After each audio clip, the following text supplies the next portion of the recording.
los misterios de Dios. Ojalá que todos ustedes puedan llevar el registro de estas conferencias, y estamos profundizando en este libro maravilloso que se llama la Biblia.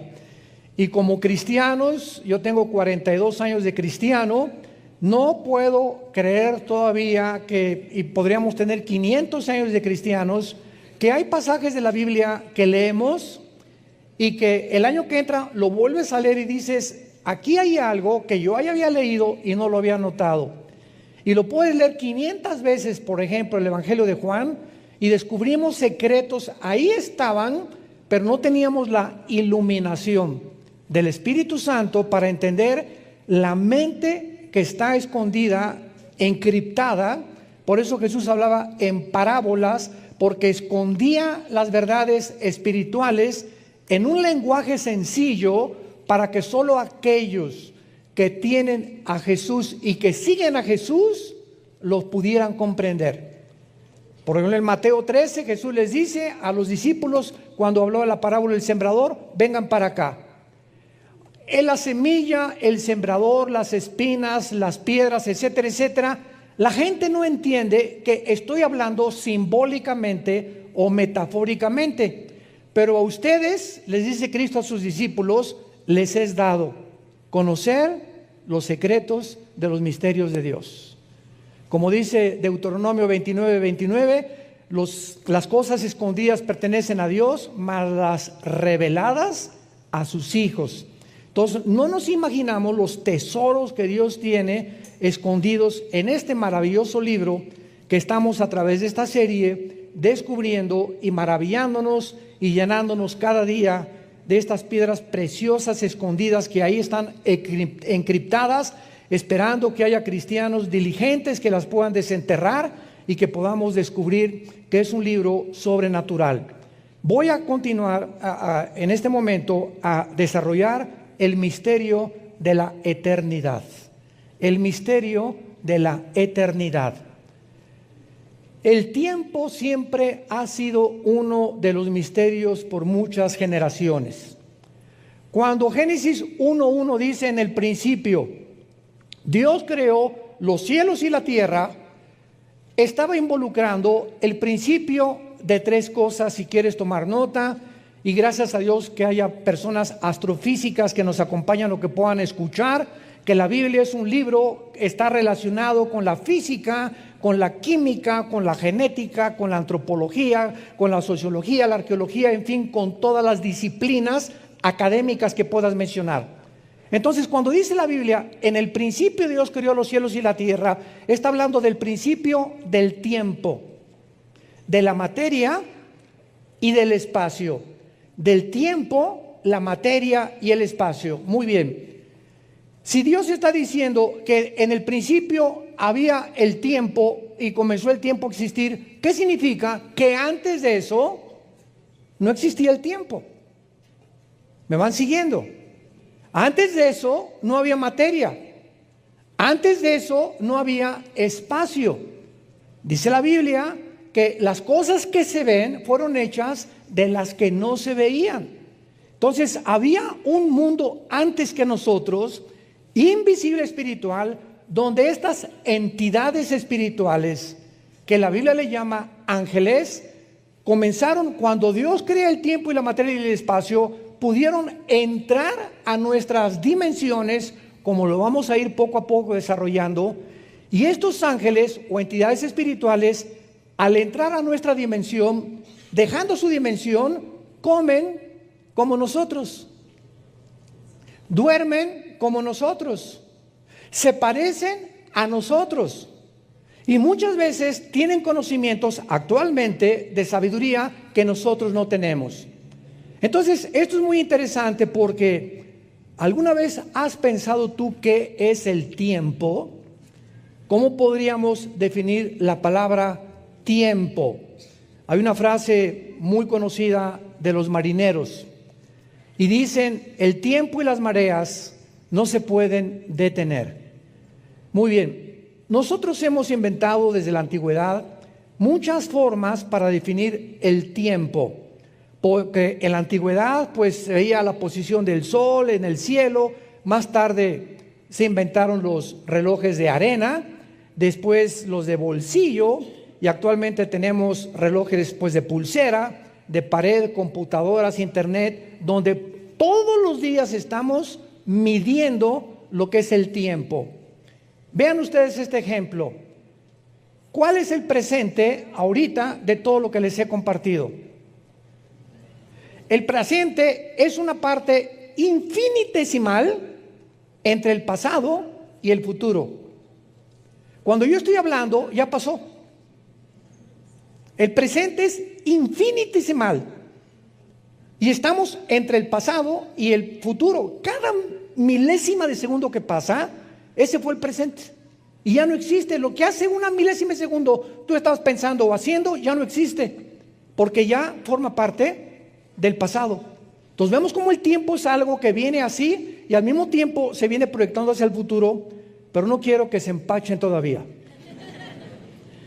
Veamos por ejemplo en Apocalipsis capítulo 10 versículo 6 que la Biblia dice en este último libro de la Biblia, Apocalipsis 10:6, y juró por el que vive por los siglos de los siglos, que creó el cielo y las cosas que están en él, la tierra y las cosas que están en ella y el mar y las cosas que están en él, que el tiempo no sería más. La Biblia nos muestra que viene una época o un tiempo donde ese tiempo en el cual tú y yo formamos parte, que es el pasado, el presente y el futuro, ya no va a existir. Y esta es la razón, me estoy adelantando bastante, esta es la razón por la cual hay muchos teólogos que creen que las almas en el infierno no van a poder durar en la eternidad, porque van a ser aniquiladas o destruidas. Entonces una vez me acuerdo de una reunión que tuvimos de pastores, me hicieron esa pregunta a mí: ¿usted qué piensa del infierno? ¿Será algo eterno o será algo temporal? Y entonces cuando venimos a la Biblia descubrimos que ahorita después de esta época que se llama la iglesia, ¿qué sigue? Los 7 años de la tribulación donde la iglesia no puede estar. Porque estos 7 años le faltan al calendario de Israel. A ver qué trato de decirles. Daniel profetizó en el capítulo 9 las semanas 70 de Daniel, ¿ok? Que iban a pasar 490 años, 7 por 7, 49, son semanas de años. Que iban a pasar 490 años desde hace 2600 años hasta que Cristo venga, cuando Dios termine con Israel, no la iglesia, Israel. Entonces, desde que Nehemías 2 se dictó la orden para reconstruir las murallas de Jerusalén hasta Cristo, pasaron 483 años. Matemáticamente, la Biblia demuestra a cualquier ateo y a cualquier incrédulo, escéptico o agnóstico, a través de los números, que este cálculo no lo pudo haber hecho el hombre, porque se calcula desde la construcción de las murallas, Nehemías capítulo 2, con Ciro rey de Persia, hasta Cristo entrando a Jerusalén, 483 años. ¿Cuántos faltan? Faltan 7. Entonces se detuvo el calendario con Israel. Se quedaron 7 años volando. Y entró la gracia, entró la iglesia. Aunque todos han sido salvados por gracia, pero se le llama la época de la gracia porque Jesucristo se manifiesta y no se manifestó en el Antiguo Testamento como se manifestó en la época en la que estamos viviendo tú y yo. Entonces, estos 7 años que faltan se tienen que cumplir. Entonces, cuando Dios nos saque en el arrebatamiento de la iglesia, por eso la iglesia no puede estar, porque son los 7 años que le faltan a Israel. Y se llaman los 7 años de la tribulación. Nosotros no podemos estar ya aquí, porque es el tiempo en que Dios termina con Israel. El Antiguo Testamento quedó inconcluso. Y capítulo 9, 10 y 11 de Romanos lo explican claramente. Dios tiene que terminar con Israel. Ahorita están temporalmente sordos, ciegos, para que cuando en la tribulación Dios los lleve, en la tribulación se van a tener que convertir. Muy bien. Realmente vendrá un día cuando ya el tiempo no exista. ¿Cómo podrá ser esto? no nos podemos ni siquiera imaginar, ¿verdad? Porque no nos podemos imaginar en una dimensión donde no haya el tiempo. Veamos algunas definiciones del tiempo del diccionario Webster. Una, el tiempo es una porción particular de duración, pasado, presente o futuro. El tiempo ha sido, es y será. El tiempo perdido jamás podrá ser recuperado. Sin duda hay mucho que digerir de estas definiciones, pero básicamente podríamos resumir que el tiempo es la totalidad de los elementos o de los tres elementos: pasado, presente y futuro. Eso es lo que es el tiempo para nosotros: pasado, presente y futuro. Ahora bien, cuando venimos a la Biblia, libro de los libros, este libro es el único libro de los billones de volúmenes que existen en las librerías en el mundo entero, el único libro que contiene la hiperdimensión. O sea, este libro nos transporta más allá del tiempo y antes del tiempo, y nos abre un panorama para mostrarnos lo que en el siglo pasado Alberto Einstein, el astrofísico y físico matemático alemán nacionalizado norteamericano, en 1920 más o menos 25, postuló su famosa teoría: energía igual a m, materia igual a la velocidad al cuadrado de la luz. Entonces, cuando Einstein manifiesta esta teoría hace 75, 80 años de edad, entonces el mundo científico es revolucionado y el tiempo entra a nuestras vidas como la cuarta dimensión. Antes de la fórmula de Einstein, el tiempo era arriba, abajo y a los lados. Tres dimensiones el ser humano vivía. Pero cuando Einstein descubre que el tiempo no existe, el tiempo no existe, lo vamos a comprobar ahorita, entra el tiempo a formar parte de la cuarta dimensión. Y antes que Einstein, la Biblia ya nos teletransportaba y nos mostraba la inexistencia del tiempo, más que de acuerdo a la forma como nosotros desde que nacemos y morimos contamos los años, los minutos, los segundos, etcétera, etcétera. Y les voy a dar este ejemplo. Hace 2000 años se escribió el último libro de la Biblia, el Apocalipsis. ¿Ok? ¿Hace cuánto? Hace 2000 años. Muy bien. Hace 2000 años el apóstol Juan, lo vamos a ver más adelante, fue sacado de su cuerpo. Apocalipsis capítulo 4.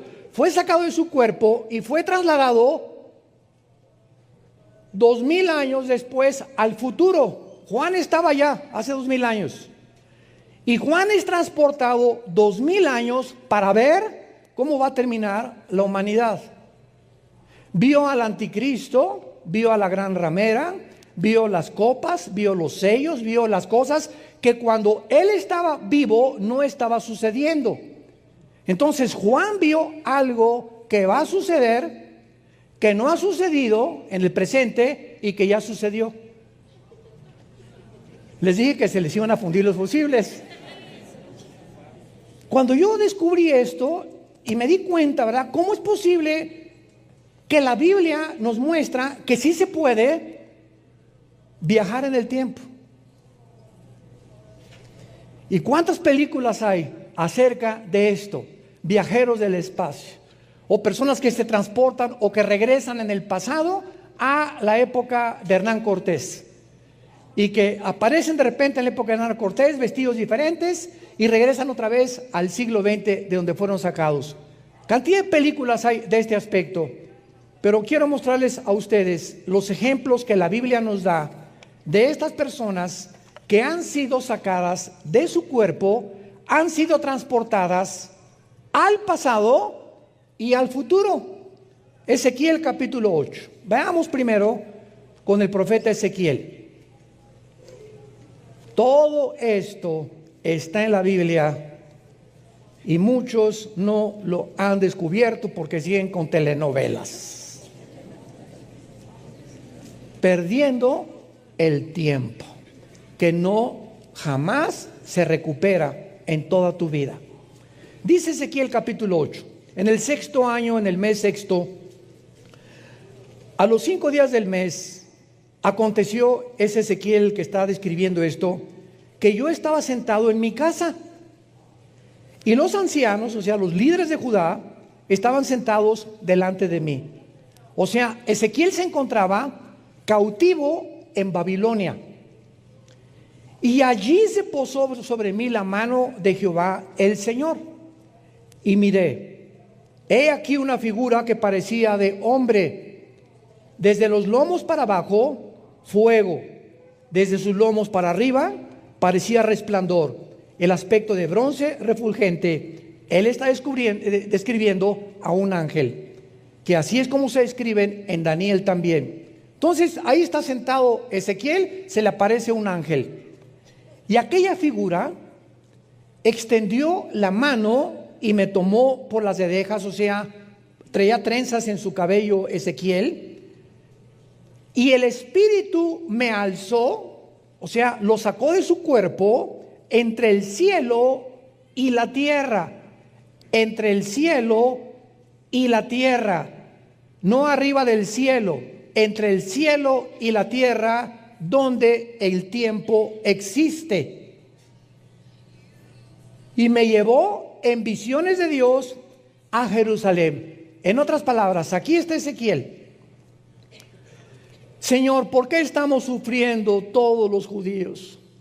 ¿Por qué estamos aquí en Babilonia exiliados, sin altar, sin sacerdotes, sin ofrendas, sin ovejas, sin nada? ¿Qué pasó, Señor? Realmente quiero saber. Eso es lo que anteriormente estaba Ezequiel pensando. Entonces Dios lo saca de su cuerpo y lo lleva al pasado a mostrarle a Ezequiel la razón por la cual se encontraban ellos en el exilio.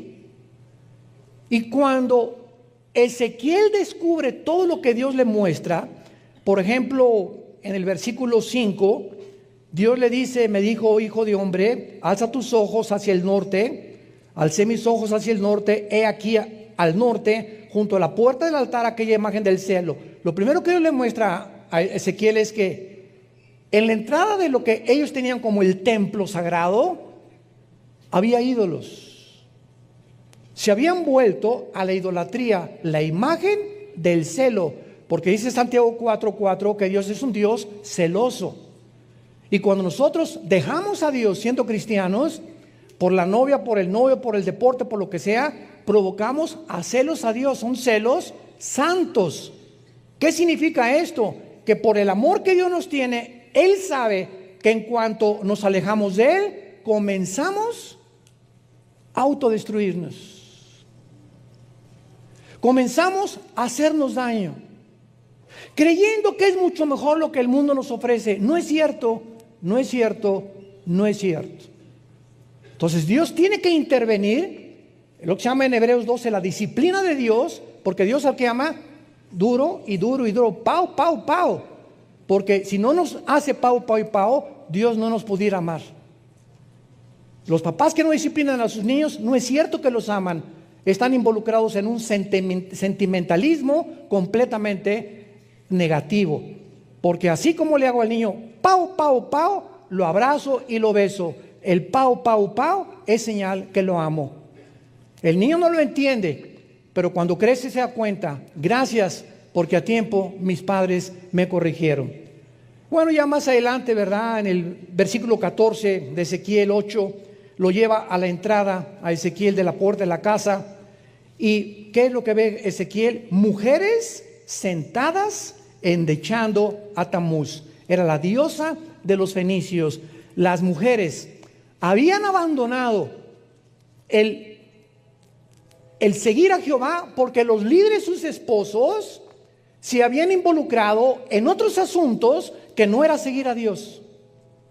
Inmediatamente cuando un hombre abandona el hogar en el Antiguo Testamento, la esposa o las mujeres comenzaban a descarriarse, porque dependían totalmente de la dirección de los varones, de los sacerdotes. Y finalmente en el versículo 16, y dice Ezequiel, me llevó al atrio, o sea, lo mete al tabernáculo Dios, junto a la entrada del templo de Jehová, entre la entrada y el altar, 25 varones, sus espaldas vueltas al templo y sus rostros hacia el oriente, y adoraban al sol, postrándose en el oriente. Pero lo más grave de todo esto que Dios le muestra a Ezequiel, por qué se encontraban exiliados, se encuentra en el versículo 10 y 11. Entré pues y miré. Ezequiel está entrando al lugar santo, a lo privado, donde la gente de afuera del pueblo de Israel no podía ver lo que los sacerdotes hacían, y menos el sumo sacerdote en el lugar santísimo en Yom Kippur, cuando ofrecía el sacrificio final. Entré y miré, y toda forma de reptiles y bestias abominables y todos los ídolos de la casa de Israel, que estaban pintados en la pared todos alrededor, y delante de ellos estaban 70 varones, los líderes de Israel, tenían la mente completa llena de pornografía. La Biblia compara en Levítico 11 los reptiles y los animales abominables a Dios, siempre con la sexualidad. Y cuando dice la Biblia, y vio la desnudez, significa relaciones sexuales, como ayer explicamos en la conferencia a los jóvenes. Entonces, los líderes de Israel, que se suponía que tenían guiar a Dios, sus mentes estaban infectadas. Y el Espíritu Santo lo escribe con reptiles, ídolos, bestias abominables, pintados en las paredes, o sea, en las paredes de sus mentes. Y entonces, en el capítulo 9, versículo 4, vean el juicio. Le dijo Jehová, pasa por el medio al ángel, por el medio de Jerusalén, ponles una señal en la frente a los hombres que gimen y que claman a causa de estas abominaciones que hacen en medio. Y a los otros dijo, a los otros ángeles, pasad por el medio de la ciudad, matad, no perdone vuestro ojo, ni tenga misericordia. Maten viejos, jóvenes, vírgenes, niños, mujeres, hasta que no con ninguno, y comenzaréis con el Partido Comunista. Comiencen con los prostíbulos. Comiencen con todos los que se han involucrado en transgénero. Comiencen con los borrachos, parranderos y jugadores. Comiencen en mi santuario. El juicio comienza primero en la casa de Dios. Y lo confirma 1 Pedro capítulo 13 en el Nuevo Testamento. Si Dios va a juzgar al mundo, va a comenzar con nosotros.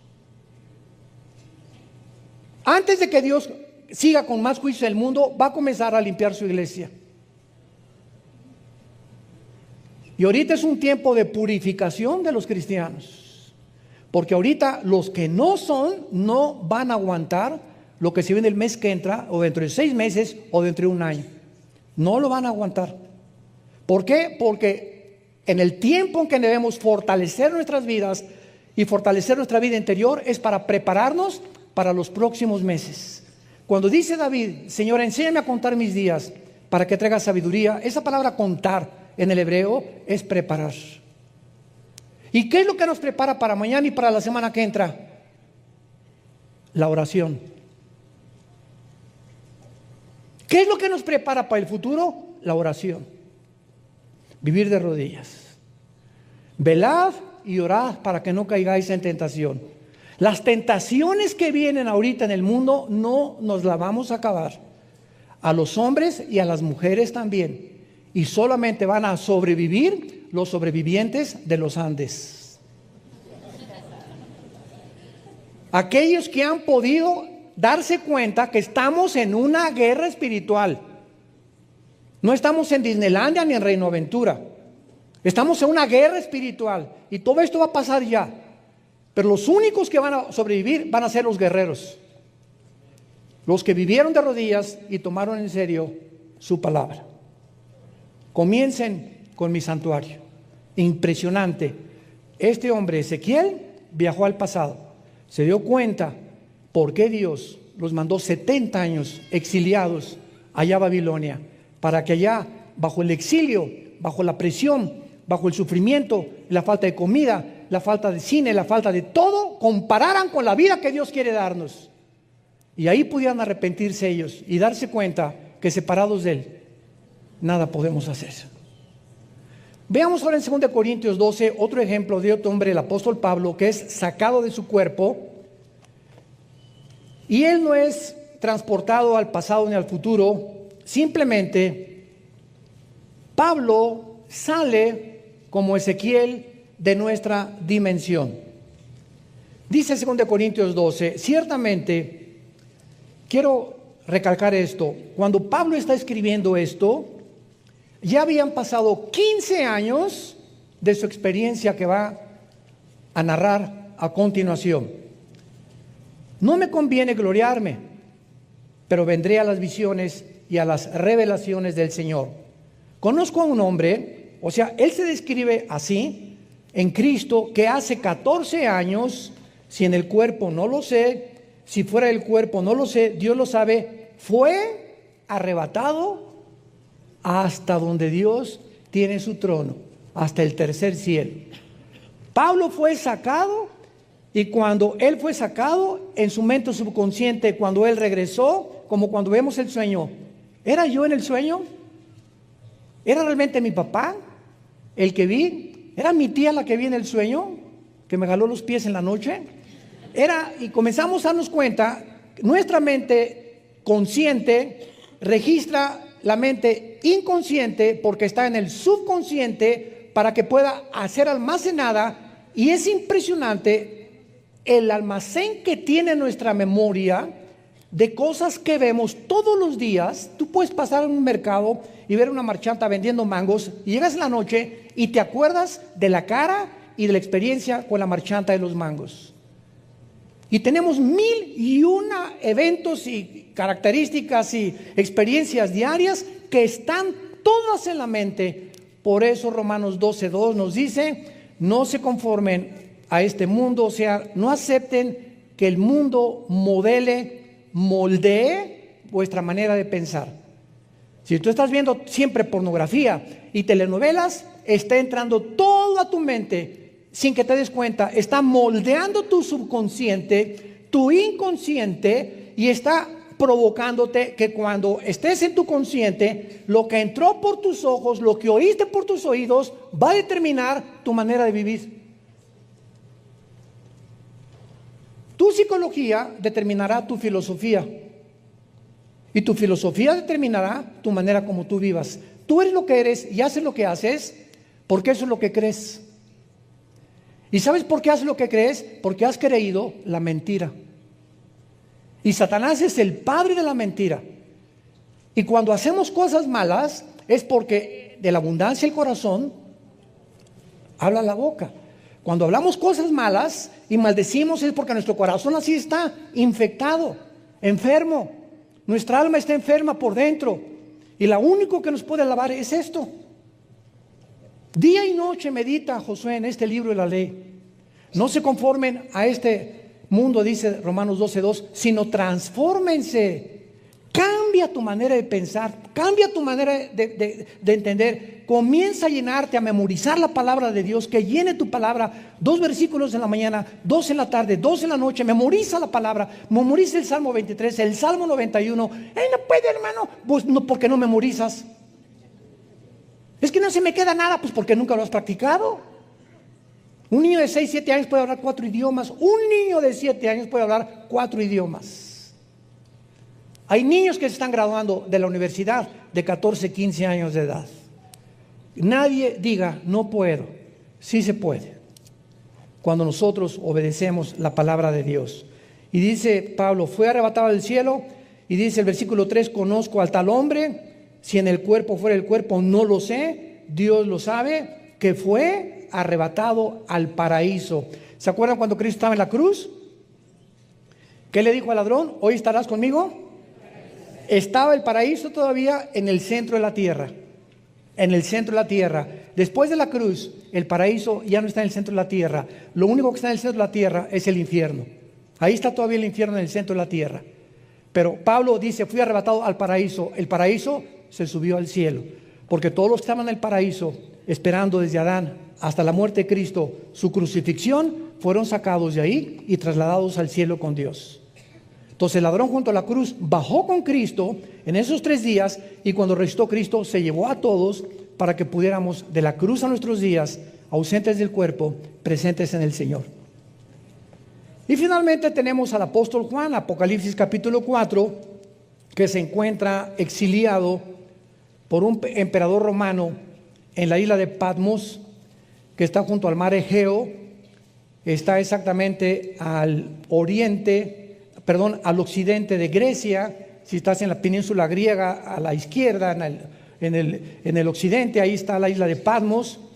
Y dice Juan, cuando estaba ahí en la isla, después de que describe los candeleros del capítulo 2 y 3, después de esto, miré, he aquí una puerta abierta en el cielo. La Biblia nos muestra que hay muchos hombres que estando aquí en la tierra, Dios les permite abrir el primer cielo, el segundo cielo y ver el tercer cielo. Cuando Esteban, ¿se acuerdan? Hechos capítulo 7, lo están matando a pedradas. En ese momento Esteban, cuando las piedras venían a romperle el cráneo y destruir su cara, se cayó de rodillas y dijo, veo el cielo abierto y al Hijo de Dios sentado junto al trono de Dios. Antes de morir, Dios le concede a Esteban la gracia de morir, porque como los mártires, los que mueren como mártires, Dios les concede en los últimos momentos aguantar el sufrimiento, ya que tomaron el primer paso de voy a morir por Cristo, les concede a los mártires Dios aguantar. Y todos los que fueron quemados en el primer siglo y segundo siglo de la época cristiana, y todos los grandes hombres que los echaban a los leones, ahí estaban en los leones con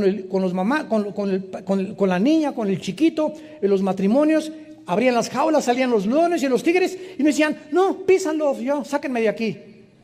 Nadie, dice el historiador Josefo y Plinio, cantaban alabanzas a Dios. En ese momento eran llenos de un poder sobrenatural para morir como héroes y valientes y guerreros de Dios.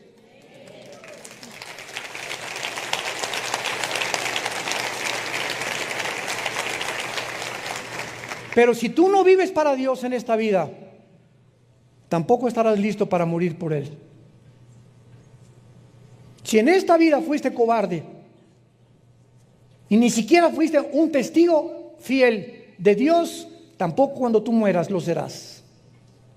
Tenemos primero que vivir para que Dios nos conceda esa gracia al morir, de morir en paz, o por lo menos si morimos de esa forma como mártires, saber que en ese momento Dios nos sostendrá y nos proveerá la forma en la que pasemos al otro lado de la vida. Dice Apocalipsis 2, y ellos le han vencido por la sangre del Cordero y porque menospreciaron sus vidas hasta la muerte. Porque el que quiera salvar su vida, la va a perder, pero el que la pierda por causa de mí, la salvará. Muy bien, veamos ahora a continuación lo que hablábamos de Alberto Einstein con su teoría E igual a mc al cuadrado. La energía es igual a la masa por la velocidad de la luz al cuadrado. Veamos algunos aspectos acerca del tiempo. En Isaías 57, versículo 15, ya entramos un poco más profundo en este momento. De aquí en adelante vamos a ver que básicamente Einstein creía que era posible, vuelvo a repetir, viajar en el tiempo. Einstein lo aseguró, y esto es algo bíblico. Antes de que cualquier científico, astrofísico, psiquiatra, psicólogo, lo que tú me quieras mencionar, postule algo de genético, lo que sea, la Biblia ya lo decía con siglos de anticipación.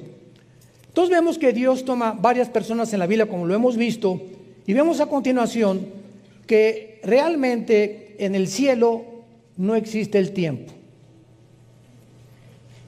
En el cielo no existe el tiempo, porque Dios es el que habita en el pasado, en el futuro o en dónde. Isaías 57:15. Así dijo el alto y sublime, el que habita en la eternidad, no el que habita en la dimensión de nosotros, y cuyo nombre es el Santo. Yo habito en la altura y la santidad, y con el quebrantado y humilde de espíritu, para vivificar o para hacer vivir el espíritu de los humildes. Nada más. Y para vivificar el corazón de los quebrantados. El mismo Dios que habita fuera de nuestra dimensión, de 4 dimensiones donde vivimos nosotros, todo el universo, hasta la última estrella y hasta el último planeta que pudiera existir, o hasta el último hoyo negro que se perciba en el cielo cósmico, todo el universo en el cual nos encontramos nosotros, en el planeta Tierra, todo el universo está bajo 4 dimensiones. Bajo 4 dimensiones. Y arriba de ese universo, nosotros pensamos, habrá una nave que salga de la Tierra a más que la velocidad de 300,000 kilómetros por segundo, que es la velocidad de la luz, y que podamos llegar al cielo, donde está Dios. No, porque ese cielo donde está Dios no está dentro del final del universo. Está fuera completamente de las 4 dimensiones donde exista la materia y donde existe el tiempo. Y es igual también cuando alguien dice, ¿y si hacemos un pozo en la tierra, llegaremos al infierno? No, porque abajo en la tierra no es Cancún. En el centro de la tierra, lo único que sabemos es que hay fuego. Esto es científico, por los geofísicos, es fuego. Pero si bajamos hacia la tierra, no vamos a encontrar el infierno, porque el infierno se encuentra en otra dimensión. En una dimensión donde los que están en el infierno están bajo una llama que no se queman. Están vivos y tienen memoria. Y recuerdan lo que hicieron en la tierra.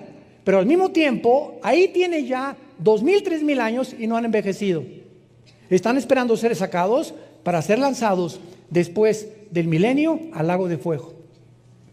Entonces no vamos a poder encontrar el infierno, porque es otra dimensión invisible a nuestros ojos, que es más real que la de nosotros. Porque ellos, o los ángeles que pertenecen a esa dimensión, como los que están en el infierno y en el cielo, tienen acceso a nuestra dimensión. Nosotros estamos limitados de salir de nuestras 4 dimensiones, más que en los casos excepcionales que acabamos de mencionar. Cuando Dios sacó a Elías, también le abrió los ojos y vio los ejércitos de Dios. Ezequiel fue transportado al pasado. Pablo le reveló cosas Dios que dijo, no hay lenguaje para decirles lo que vi en el cielo. Y Juan, que Dios le dio todo el Apocalipsis allá desde el cielo también. Entonces, en el tiempo, en la eternidad, no existe el tiempo, el pasado ni la materia. Y ahora vamos a entender esto para poder pasar más profundamente. Antes de que no existiera nada, existía Dios. ¿Dónde habita Dios? Vamos a poner aquí, ojalá tuviera yo aquí una pantalla o algo, ¿verdad? Pero vamos a pintarlo como fuera una franja en la eternidad. Y Dios decide crear un mundo o una dimensión en la que tú y yo vivimos. Y entonces Dios crea 3 cielos. En el principio Dios creó, ¿singular o plural? Son 3 cielos. Lo explica también 2 Corintios 2 el apóstol Pablo, que es de la atmósfera hacia abajo, es el primer cielo, donde es el campo de batalla de Satanás. Efesios 2 del 1 al 3. Después sigue el cielo cósmico, y después sigue el tercer cielo, donde Dios de la eternidad decide bajar y hacerse un cielo, para que desde ese tercer cielo poner su trono, un trono que antes no tenía, aunque Él es el soberano del universo, y desde el tercer cielo tener control sobre el mundo que creó, bajar y subir, como lo vemos en la Biblia, que Dios bajó, platicó con Abraham, y muchas veces se aparece en la forma de Jesucristo, pero antes de que fuera encarnado, etcétera, etcétera. Pero el tercer cielo también va a desaparecer, y ese tercer cielo, donde ahorita Dios escogió tener su trono, ¿dónde creen que lo va a cambiar? a la ciudad de Jerusalén. Jerusalén será el lugar, y en toda la Biblia lo encontramos, donde Dios decide bajar del tercer cielo y ahí establecer su trono. Y desde Jerusalén va a controlar el nuevo universo que Él va a crear, con los nuevos cielos y la nueva tierra. ¿Y quiénes creen que vamos a hacer ahora? Ya no los ángeles, sus agentes, que seremos enviados a quién sabe cuántas galaxias. ¿Quiénes creen que vamos a hacer nosotros? Bueno, ya se los dije. Nosotros. Insignificantes moluscos que somos ahorita. Caracoles que no entendemos muchísimas de las cosas de Dios. Limitados por la muerte, el sufrimiento, la tristeza. Y los ángeles que tienen más sabiduría y poder pasarán debajo de nosotros. Porque ahorita los ángeles se les llama en la Biblia la familia de Dios en el cielo. Y nosotros somos la familia de Dios en la tierra. Entonces Dios tiene dos familias. Y lo encontramos en el Nuevo Testamento en muchísimos versículos. La familia que está en el cielo y la familia que está en la tierra. Y la familia que está en la tierra, ¿por qué estamos atravesando lo que estamos atravesando? Y vamos a sufrir lo que hemos sufrido o lo que ya pasamos, etcétera, etcétera. Porque está Dios formando en este campo de entrenamiento que es nuestra vida, que así se pasa, formando nuestro carácter. Porque cuando tú mueras vas a seguir siendo tú. Tú, Fernando, vas a seguir siendo Fernando de Atizapán de los elotes. Y tú vas a seguir siendo Carmelita y yo voy a seguir siendo Armando, pero con otra mentalidad. Pero la conciencia, nuestro yo, nuestro ego, vamos a seguir siendo nosotros. Claro que con cuerpo ahora Rambo se va a quedar chiquito. Y Madonna para las mujeres, ¿verdad? Pero nuestra personalidad no la podemos dejar. Seguiremos siendo nosotros.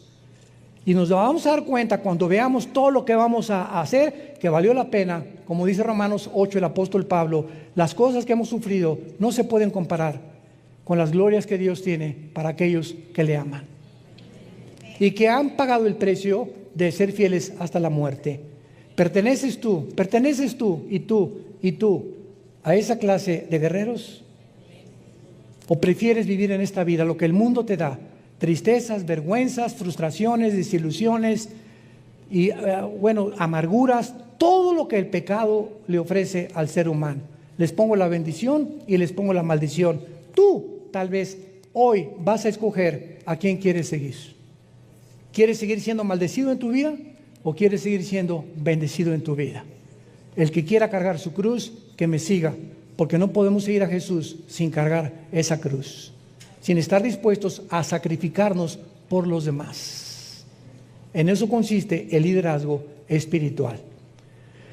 Muy bien, y en penúltimo lugar, veamos ahora que si Dios creó el tiempo al principio, es lógico que Él ya existía, como lo estamos viendo en la eternidad. Y el misterio del tiempo es algo que nuestra mente finita, actualmente ilimitada, nunca podrá comprender su extensión. Por eso decíamos que cuando el infierno está ahorita y hay gente sufriendo en el infierno, y dice en Apocalipsis 20 que el anticristo y el falso profeta van a ser lanzados al lago de fuego, después de 1000 años, o sea, tiene ahorita miles de años los que están en el infierno. Después del milenio sigue la eternidad, la Nueva Jerusalén. Y en la Nueva Jerusalén, Apocalipsis 21 y 22, ya el tiempo no existe como ahorita. Entonces la pregunta es, en la eternidad, cuando dice la Biblia, sufrirán el infierno por los siglos de los siglos, estos siglos es una medida del tiempo. Entonces muchos teólogos dicen, no, es que las almas van a estar por toda la eternidad en el infierno, porque dice por los siglos de los siglos. Y cuando nos metemos a estudiar el tiempo, teológicamente nos damos cuenta que solo Dios sabe en la eternidad si van a ser aniquilados. El Salmo 37 dice que van a ser destruidos. Más de 7 veces las almas de los impíos serán consumidas, serán destruidas. Y si esto es verdad, será después de la Nueva Jerusalén. Pero mientras tanto, el infierno está calientito y también el lago de fuego para todas aquellas personas que se negaron a seguir a Jesucristo. Ahora muy bien, en Juan capítulo 1, hay una revelación tremenda acerca del tiempo, y no solamente del tiempo, sino también de la misma, asombrémonos, filosofía. Recuerdo algunos años que me invitaron a la Facultad de Filosofía y Letras en la UNAM, y me acuerdo que el que estaba al frente de esta facultad me dijo: señor Dusin, por favor, no meta usted a Dios. Y no queremos religión, porque así comenzamos a entrar en las universidades con la evolución o la creación o la filosofía del ateísmo, y con esos títulos ya estaba más o menos camuflajeado, ¿verdad? Para que nos pudieran abrir las puertas en muchas escuelas y universidades. Y en aquel tiempo hablé sobre la filosofía y la Biblia, y dije: la Biblia no es un libro religioso, pero lo que vengo es esto. A estos estudiantes de filosofía les hice esta pregunta: ¿ustedes creen que Sófocles, Aristóteles, Platón, Sócrates, todos estos filósofos de la época de oro, 250 años antes de Cristo más o menos, los filósofos del siglo XX, Freud, Ingersoll, Jean-Paul Sartre, Richard Hawkins, que todavía sigue vivo, Carlos Sagan, que se murió, el astrofísico, que todos eran ateos en el siglo XX? ¿Ustedes creen que todos estos ateos del siglo XX, filósofos, superaron la filosofía de los griegos? Y todos los estudiantes comenzaron a verse unos a los otros, no se atrevían a contestar. Y les dije: ¿saben por qué no se atreven a contestar? Porque es impresionante que esta filosofía de los griegos, que llegaron a una lógica elemental a conocer a Dios, los filósofos del siglo XX, ensoberbecidos por la tecnología y el descubrimiento y el ADN y las computadoras, llegaron a negar a Dios. Nunca en la historia ha habido tantos ateos más que en el siglo XX. Nunca en la historia. Los más grandes científicos, astrofísicos, matemáticos, como Blaise Pascal, cristiano; Isaac Newton, cristiano, nacidos de nuevo; Einstein no fue ateo; Louis Pasteur, Maxwell, el de las ondas, todos ellos eran personas que profesaban tener una relación con el Jesucristo a través de la Biblia. Entonces, estos estudiantes se quedaron así absortos, porque se dieron cuenta, ¿verdad?, de que cuando los filósofos griegos, que superaron en su lógica a los ateos que niegan a Dios, los filósofos griegos convierten a los ateos en payasos, en títeres, en personas que ya no usan la razón. Son ateos porque mi maestro era ateo, y porque tengo la fe del Che Guevara, y porque si no eres ateo no eres intelectual ni eres inteligente. Fíjense nada más los motivos por los cuales el ateísmo brilló en el siglo XX.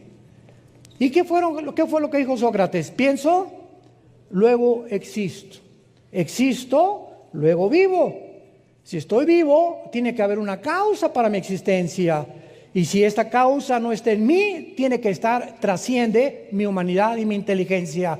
Y ellos no sabían exactamente qué Dios, pero concluyeron que había un ser superior, que era imposible que pudiéramos ser títeres del destino y nos hubiéramos creado a nosotros mismos con una ADN que fue descubierto en 1954, donde vemos nosotros la complejidad de las proteínas, del nitrógeno y el helio, que son el 95% de todo el universo está cubierto de nitrógeno y de helio, y de toda la materia, la composición que existe.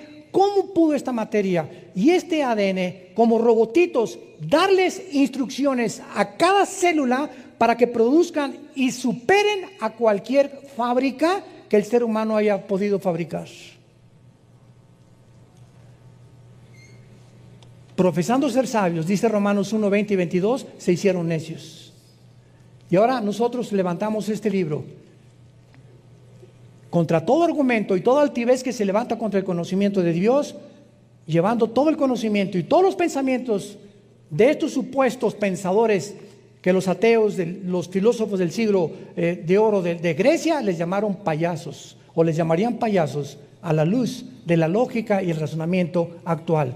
Y esto es lo que quiero ver en Juan 1 para terminar, versículo 1. En el principio era el verbo era Dios y el verbo era Dios y el verbo era Dios. ¿Saben ustedes lo que significa la palabra verbo en el griego? Logos. De ahí viene la palabra lógica. Vamos a rascarle. En el principio era la lógica. Sabemos que era Jesús. Cuando Jesús aparece en el mundo, Él es la lógica de Dios. ¿Qué quiero decir con esto? Que cuando nosotros venimos a la Biblia, esto es muy importante para terminar. Cuando venimos a la Biblia, Dios nos da mandamientos lógicos. Y nos dice, no cometerás inmoralidad. Escúchenme, si yo a mis hijos les digo, no vayas a la discoteca, sin la lógica detrás de esa orden que les estoy dando, o sea, sin explicarles, mira, hay drogas, hay esto, y con esa lógica mis hijos ya entienden por qué no venir, pero si les digo, no vayas, porque se tienen que someter, es la ley. Soy un padre legalista.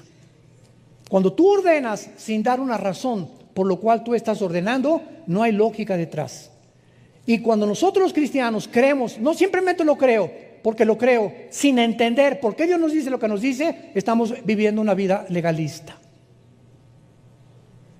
El otro día una persona nos preguntó a mi esposa y a mí que si podía ir al doctor, que por qué ella tenía fe en Dios, y que su pastor le dijo que si iba al doctor no tenía fe. Le dije, la fe no está divorciada del sentido común. La lógica me dice, como dijo Charles Spurgeon, si me enfermo le pido a Dios, y si no me cura Dios voy al mejor médico de la ciudad, porque también Dios cura a través de la medicina. ¿Ven? Eso es lógica. Hay personas en Estados Unidos, pastores, que como dice, agarrarán serpientes y escorpiones. Ahí en el púlpito los ha mordido las cobras y las cascabeles, los brutos estos. La Biblia dice esto sin entender que era una lógica detrás, un simbolismo de Satanás y los demonios, que son simbolizados o con metáforas a través de serpientes y de escorpiones. Y ahí están los pastores agarrando serpientes enfrente para decirles, yo creo en Dios. Eso no es lógico, eso es irrazonable. Entonces, los cristianos tenemos que, cuando educamos a nuestros hijos y cuando yo les digo, Dios dice esto, tenemos que aprender a explicar la sabiduría que se encuentra detrás de Dios, de lo que Él nos ordena, para que no seamos padres legalistas ni pastores legalistas también. Te damos gracias, Señor, en esta tarde por tu palabra, tu palabra, tu palabra, tu palabra, tu palabra, tu palabra.